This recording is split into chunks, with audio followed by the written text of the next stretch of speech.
So, hello. Hi. So, starting off initially, what experience do you think that you have that makes you qualified to be the president of the SU?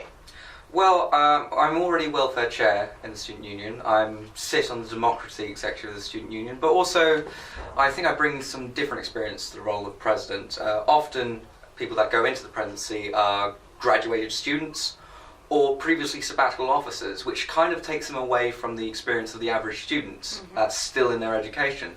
So being a current student, I think I bring something different to the role.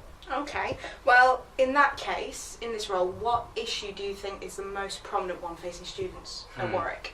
Yeah, well, I would have to say, in many facets, student safety, and that's why I want to create a welfare task force to deal with student safety in general. Now, there are many aspects to that. So, first of all, there's this crime wave in the Canley, Earlsdon area.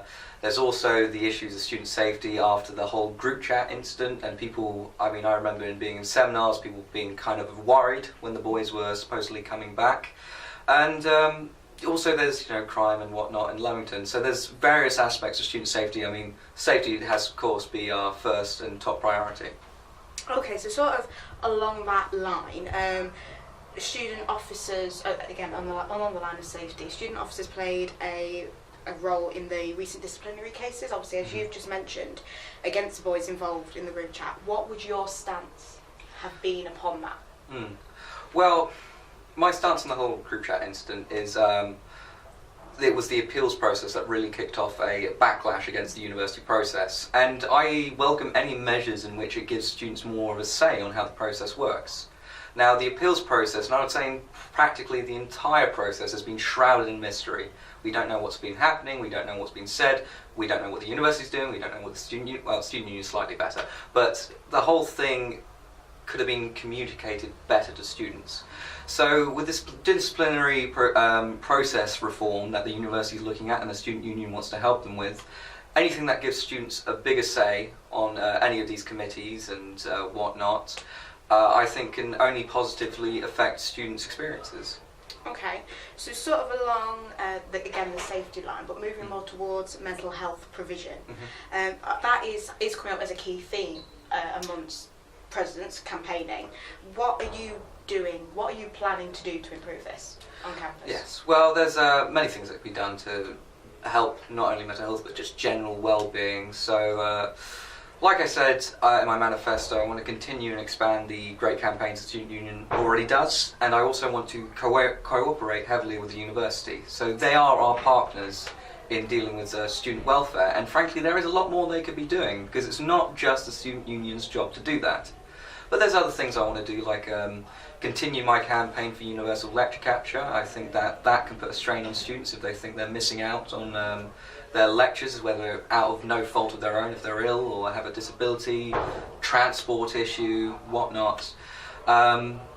Yes, and of course the task forces I previously mentioned, student safety, and also international students' welfare, because I don't think there's enough of an emphasis on international students at points. Okay, so again, you've mentioned lecture capture and best study practice. How, in terms of the study space crisis itself, how would you tackle that? What would you do to solve this, for want of a better phrase? Well, there's no silver bullet to fix it. There are long-term and short-term solutions I'm looking at putting in. So, short-term thing to help students here and now, I think that utilising empty seminar rooms could be done, we could utilise them much better. So you know how you look at the Oculus, you see the rooms, you see when they're empty, you see when they're free. If there was some sort of integration on the Warwick app with seminar rooms in that fashion, I think that could benefit that greatly. Also the expansion of hours of learning grids, because I know many people like to use that as a study space, and if they were open more or even 24/7, much like the library, that could be a great help. But of course there's also the long-term factors. These are kind of just helping here and now, but there's things like a second library, more learning grids. There's measures in the long term we can look at for fixing the study space crisis. Okay, so now turning towards the members of the Warwick community as a whole, the whole of campus, how would you ensure that all members get involved with the SU itself? obviously not just members like yourselves running for candidacy, but how would you make sure your average Warwick student gets involved with the SU? Yeah, well, there's many things to talk about that. So I said last night at the hustings, someone brought up international students. You know, how can we get them to better engage with the student union? And my answer to that was the student union should be engaging with them first. So much like this task force I'm talking about, dealing with their welfare, talking about their issues, fees, so on and so forth.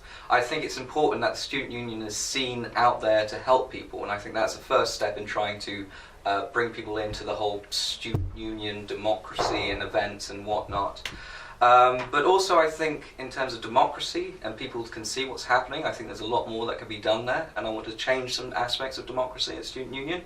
So I want to be a bit more transparent. I want officers to be a bit more accountable, because it seems like when people are elected, they just go off their merry way for a year, and you don't really get much of a say in saying, well, you said you were going to do this when I voted for you. So holding officers to account, transparency, so the student council, Facebook Live of all student votes, so on and so forth. There's so many measures that we can put in to try and make students more engaged with the process as a whole. Okay, so lastly, rather than focusing on the community at Warwick, focusing on you, again, to sort of finish off, what do you think is your biggest achievement being here as a Warwick student during your whole time at Warwick? What would you say? Yeah, biggest achievement, that's hard. Well, this year I would say, at least with my role as welfare chair, I'm quite happy with what we've done with universal lecture capture.